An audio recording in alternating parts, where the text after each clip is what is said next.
नमः शिवाय।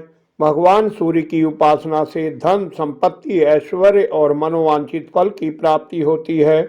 निष्काम भाव से की गई भगवान आदित्य की सेवा पूजा चमत्कारिक सुख समृद्धि प्रदान करती है। राजा सत्यराजीत को अतुलनीय वैभव और सुख की प्राप्ति हुई। भगवान सूर्य की शीघ्र कृपा पाने के लिए त्रैमासिक व्रत की विधि क्या है? पूर्व जन्म में राजा सत्यराजीत कौन था और उन्हें किन शुभ कर्मों से इस जन्म में सम्राट होने का गौरव प्राप्त हुआ? आइए भविष्य पुराण की सुंदर कथा में जानते हैं। कृपया मेरी त्रुटियों को क्षमा कर भक्ति रस का अमृत पान करें। भगवान विष्णु से ब्रह्मा जी बोले, प्राचीन काल में संपूर्ण पृथ्वी पर सम्राट सत्यराजीत का राज्य था। भगवान सूर्य के प्रति उनके मन में अत्यंत श्रद्धा थी। राजा की सामर्थ्य और वैभव को देखकर प्रजा और स्वयं राजा भी आश्चर्यचकित थे। एक समय उन्होंने धर्म तत्व को जानने वाले ब्राह्मणों को आमंत्रित कर बहुत आदर सत्कार के बाद स्वयं के और अपनी रानी के भी संदेह के बारे में पूछा। हम दोनों को जो ये अतुलनीय ऐश्वर्य प्राप्त है, ये पूर्व जन्म के किस शुभ कर्म का फल है? हम पूर्व जन्म में कौन थे? आप त्रिकालज्ञ हैं, मेरी जिज्ञासा शांत कीजिए।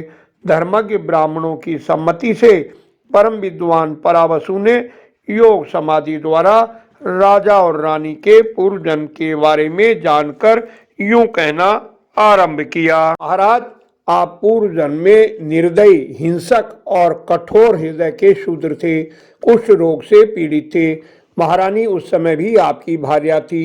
अतिशय क्रूरता के कारण आपके बंधु बांधवों ने आपका साथ छोड़ दिया, परंतु आपके द्वारा पीड़ित होने पर भी ये आपकी सेवा में निरंतर संलग्न रहती थी। आपने पूर्वजों द्वारा संचित धन नष्ट कर दिया। आपने कृषि कार्य किया, वह भी व्यर्थ गया। फिर आपने दूसरों की सेवा द्वारा जीवन यापन किया। आपने अपनी स्त्री को छोड़ने का भी प्रयास किया। इसके बाद आप दोनों कान्यकुब्ज देश चले गए और सूर्य मंदिर की सेवा करने लगे। आप भक्ति पूर्वक निष्काम भाव से सेवा करते और सदा आपके मन में यही चिंता रहती थी कि मंदिर स्वच्छ बना रहे। आप मंदिर में पुराण कथा श्रवण करते थे। एक दिन आपकी पत्नी ने अपने पिता की दी हुई अंगूठी भी कथा में चढ़ा दी। एक समय राजा कबलाक्ष अपनी विशाल सेना के साथ वहां आए तो उनकी शान शौकत वैभव देखकर तुम्हारे मन में राजा रानी बनने की इच्छा हुई। सूर्यदेव को श्रद्धा पूर्वक भक्ति से आप इस जन्म में राजा और रानी बने हैं। आपके असीम अतुलनीय ऐश्वर्य का कारण भी सुनिए।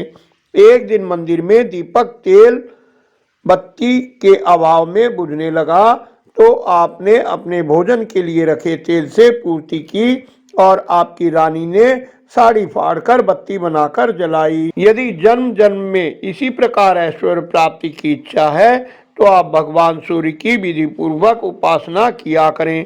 राजा बोले, महात्मन, आपने बहुत ही कल्याणकारी और आनंददायक उपदेश दिया है। आपसे प्रार्थना है कि मुझे ऐसा मार्ग बताएं जिससे सूर्य भगवान शीघ्र संतुष्ट हो कृपा करें।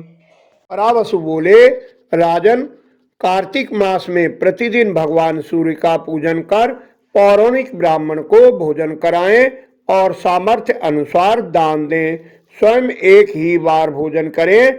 इससे बाल्य अवस्था में किए गए पापों से, मार्गशीर्ष मास में उपरोक्त व्रत से प्रौढ़ अवस्था के पाप और पौष मास में यही व्रत करने से वृद्धावस्था के समस्त पाप नष्ट हो जाते हैं। इस त्रैमासिक व्रत को श्रद्धा पूर्वक करने से स्त्री पुरुष शीघ्र ही भगवान सूर्य को संतुष्ट कर उनकी कृपा पात्र हो जाते हैं। वीडियो पसंद आई हो तो लाइक करें, अन्य भक्तों से शेयर कर धर्म के भागी बने, कमेंट में सुझाव दें, चैनल को सब्सक्राइब कर लें। धन्यवाद। आपका कल्याण हो।